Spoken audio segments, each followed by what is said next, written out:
श्री स्वामी समर्थ. जय महाकाली सर्वांना. तुम्हा सर्वांचे आपल्या चॅनलवर अगदी मनापासून स्वागत करते आणि आपल्या नवीन माहितीच्या व्हिडिओला सुरुवात करते.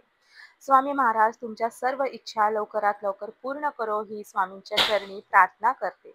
पितृपक्ष हा आजपासून म्हणजे सोमवार दिनांक 8 सप्टेंबर 2025 पासून सुरू झालेला आहे. पितृपक्ष हा 21 सप्टेंबर पर्यंत रविवारी हा दिवस आहे. या दिवसापर्यंत म्हणजे 15 दिवसांपर्यंत पितृपक्ष राहणार आहे. या पितृपक्षाच्या 15 दिवसांमध्ये प्रत्येक जण आपापल्या पितरांच्या तिथीनुसार त्यांचे श्राद्ध तर्पण विधी त्यांना जेवण घास ठेवत असतात. त्याचबरोबर अनेक प्रकारे पितरांची सेवा केली जाते. आपल्या हिंदू धर्मामध्ये पितृपक्षाला अतिशय महत्त्व दिले गेलेले आहे. या 15 दिवसाच्या काळामध्ये पितरांची सेवा केली जाते. या पितृपक्षाच्या काळामध्ये आपले पूर्वज हे आपल्याला भेटण्यासाठी पृथ्वीवर येत असतात. या काळामध्ये पितरांची श्राद्ध केल्याने आपल्याला पितरांची सेवा केल्यामुळे आपल्या घरामध्ये सुख शांती समाधान निर्माण होते. दरवर्षी पितृपक्ष हा भाद्रपद महिन्याच्या पौर्णिमेपासून सुरू होतो आणि सर्व तिथी अमावस्यापर्यंत तो चालू राहतो. पितृपक्षामध्ये आपल्या पितरांच्या तिथीनुसार आपण श्राद्धविधी तर्पण विधी केल्यामुळे आपले पित्र आपल्यावरती प्रसन्न होतात आणि आपल्या कुटुंबाला पितरांचा आशीर्वाद होतो. त्याचबरोबर आपले वंशज जे आहेत ते आपल्यावर भरभरून प्रसन्न होऊन कृपा आशीर्वाद देतात आणि आपली पुढची पिढी जी आहे आपल्या वंशांच्या वाढीसाठी सुद्धा मदत करत असते. त्याचबरोबर प्रत्येक व्यक्ती जी पितृपक्षामध्ये सेवा करते त्या व्यक्तीला तिचे चांगले कर्म आणि समृद्धी हे त्या व्यक्तीला प्राप्त होते. श्राद्ध या शब्दाचा अर्थ भक्तिपूर्वक केलेले कार्य असे होतो. पितृपक्षामध्ये अभिजित मुहूर्तावरती पितरांची सेवा श्राद्धविधी करणे हे अतिशय महत्त्वाचे मानले जाते. कारण अभिजित मुहूर्ताचा काळ हा आपल्या पितरांच्या आत्म्याच्या शांतीसाठी अतिशय महत्त्वाचा मानला जातो. जर आपण या काळामध्ये आपल्या पितरांच्या स्मरणार्थ पितरांसाठी तर्पण विधी केला, त्याचबरोबर आपल्या घराच्या बाहेर दक्षिण दिशेला मुख येईल वात येईल असा दिवा लावला तर आपल्या जीवनामध्ये कल्याण होऊन आपल्या पूर्वजांचे आशीर्वाद मिळतात. पितृपक्षामध्ये दान धर्म करणे याला देखील अतिशय महत्त्व दिलेले आहे. पितृपक्षामध्ये तर्पण आणि विशेष असे धार्मिक कार्य हे फलदायी मानले जातात. म्हणूनच पितृपक्ष चालू असताना आपल्याला काही उपाय करणे हे अत्यंत महत्त्वाचे आहे. एक प्रभावी आणि सर्वात सोपा असा उपाय म्हणून पितृपक्षाच्या काळात आपल्या घराच्या बाहेर अगदी पितृपक्ष संपेपर्यंत आपल्याला कावळ्यांना खाण्यासाठी काहीतरी ठेवण्याची परंपरा आहे. त्यामुळे आपले पूर्वज हे तृप्त होऊन आपल्याला भरभरून आशीर्वाद देतात आणि आपल्या घरातली नकारात्मक ऊर्जा दूर होऊन आपल्या घरामध्ये आनंद भरभराटी सुख समृद्धी नांदते. कोणतीही अडचण आपल्या घराच्या प्रगतीला थांबवू शकत नाही. घरात लागलेली जी वाईट नजर आहे दृष्ट बाधा आहे ती सर्व काही नष्ट होते. म्हणून आजच्या व्हिडिओमध्ये आपण एक छान असा उपाय पाहणार आहोत. तो उपाय केल्याने आपल्याला पितृपक्षामध्ये 100% फलदायी ठरणारा आहे. म्हणून व्हिडिओ अगदी शेवटपर्यंत पहा, मध्ये स्किप करू नका. आणि जर आपण चॅनलवर नवीन असाल तर चॅनलला सबस्क्राईब देखील करा. कावळ्याला हे आपल्या पितरांचे प्रतीक मानले जाते. असे मानले जाते की पितरांचा आत्मा हा कावळ्याच्या रूपामध्ये पृथ्वीवरती येतो आणि आपल्या वंशजांकडून भोजन आणि सेवा स्वीकारतो. कावळा हा लांब प्रवास करतो म्हणून त्याचा आत्मा हा एकाच वेळी एका ठिकाणाहून दुसऱ्या ठिकाणी लगेचच पोहोचू शकतो.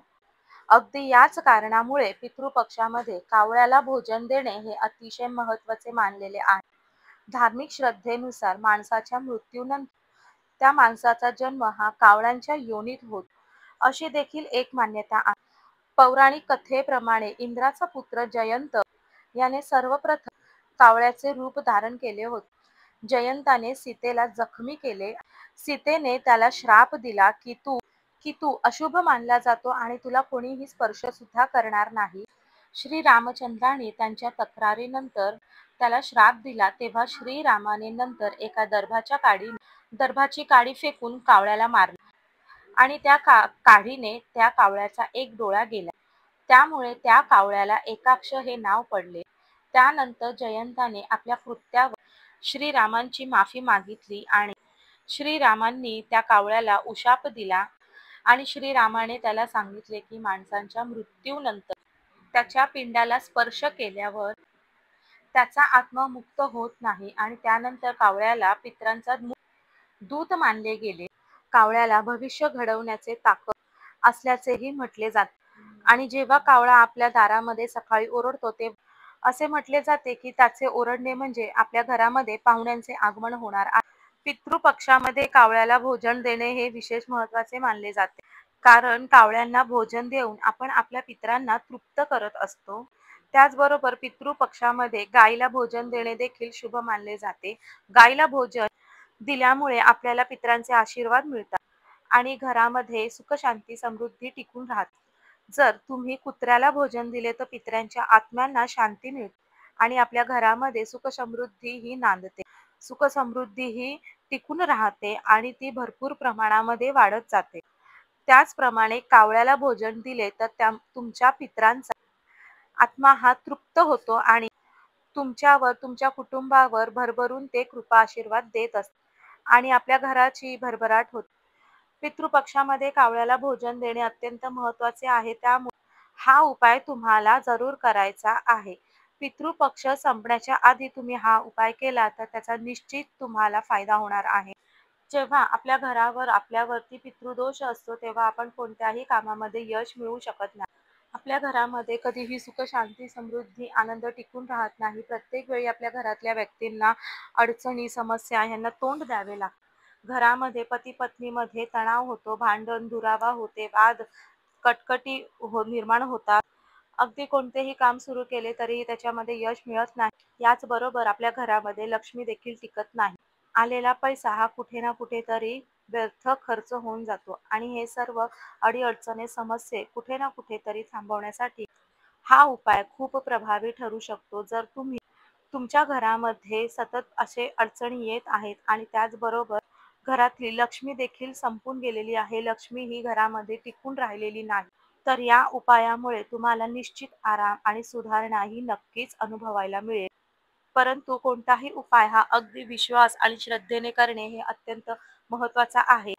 आता हा उपाय कसा करायचा आहे ते आपण पाहूया. तुम्ही हा उपाय पितृपक्ष संपण्यापूर्वी कधीही हा उपाय करू शकता.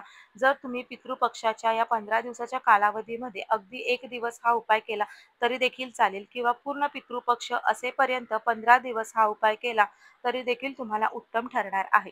परंतु ज्या दिवशी तुम्ही हा उपाय करणार आहात त्या दिवशी तुमच्या घरामध्ये सुतक, विटाळ किंवा महिलेला स्त्रियांना मासिक धर्म असलेला अजिबात नको आहे.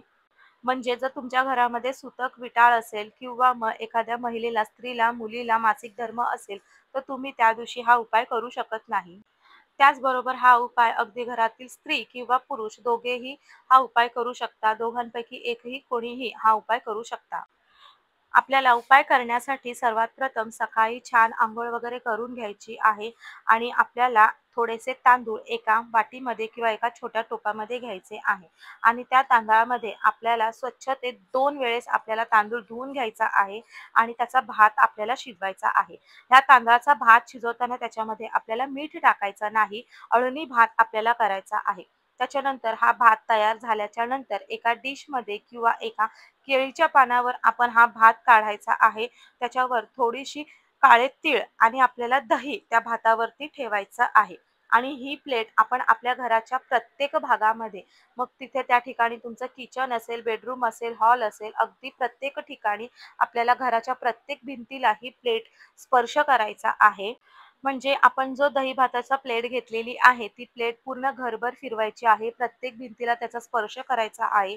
घराचा आपला मुख्य प्रवेशद्वार आहे त्या ठिकाणी देखील आपल्याला फिरवायचा आहे. त्याचा देखील त्याला स्पर्श करायचा आहे. त्याच्यानंतर आपण घराच्या बाहेर यायचं आहे आणि ज्या ठिकाणी पशु पक्षी येतात त्या ठिकाणी आपल्याला हे आपलं जे दही भाताचं प्लेट आहे ते ठेवून द्यायचे आहे. मग तुमच्या जर घराच्या बाहेर बाल्कनीमध्ये, अंगणामध्ये, दारामध्ये जिथे कुठेही पक्षी येतात त्या ठिकाणी तुम्हाला ही प्लेट ठेवायची आहे. तुम्ही ठेवलेला दही भात हे जितके कावळे, जितके पक्षी खातील तेवढेच तुमच्या घरातली जी काही नकारात्मकता आहे ती पूर्णपणे नष्ट होईल.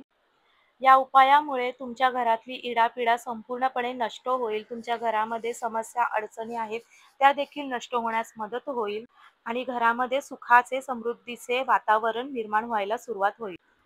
तर हा उपाय आपल्याला सकाळी 7:30 वाजल्यापासून ते दुपारी 12:30 वाजेपर्यंतच्या कालावधीमध्ये करायचा आहे. शक्य असेल तर 11:30 ते 12:30च्या कालावधीमध्ये करण्याचा नक्कीच जास्तीत जास्त प्रयत्न करावा. कारण हा काळ आपल्या पितरांच्या तृप्त होण्यासाठीचा, आपल्या पितरांची आत्मा तृप्त होण्यासाठी, पितरांची सेवा करण्यासाठीचा अतिशय महत्त्वाचा असा हा काळ आहे. त्याचबरोबर जेव्हा आपण हे दही-भात आपल्या पितरांसाठी कावळ्याला खाऊ घालणार आहोत, ज्या ठिकाणी ठेवणार आहोत, त्या ठिकाणी उभे राहून आपल्या पितरांचे स्मरण करायचे आहे. त्यांना आपले कृतज्ञ आपण व्यक्त करायचं आहे. आणि दोन्ही हात जोडून आपल्याला ओम पितृदेवताभ्यो नमः, ओम पितृदेवताभ्यो नमः हा मंत्र आपल्याला 11 वेळेस दक्षिणेला तोंड करून उभं राहून म्हणायचा आहे. त्याच्यानंतर हा भात आपल्याला त्या ठिकाणी खाली ठेवून द्यायचा आहे, जेणेकरून त्या ठिकाणी इतर पक्षी आणि कावळे येऊन ते खाऊन जातील. तर हा असा उपाय सुंदर आणि अगदी छोटासा उपाय पितृपक्षाच्या कालावधीमध्ये प्रत्येक दिवशी केला तरी देखील चालेल. तुम्हाला शक्य असेल त्या दिवशी केला तरी देखील चालेल. परंतु या पितृपक्षाच्या कालावधीमध्ये नक्की हा आवर्जून सर्वांनी उपाय करावा, जेणेकरून तुमच्या पितरांची आत्मा ही तृप्त होईल आणि तुम्हाला भरभरून कृपा आशीर्वाद देतील. पुन्हा भेटू अशा एका नवीन माहिती सोबत. तोपर्यंत सर्वांना श्री स्वामी समर्थ. जय महाकाली.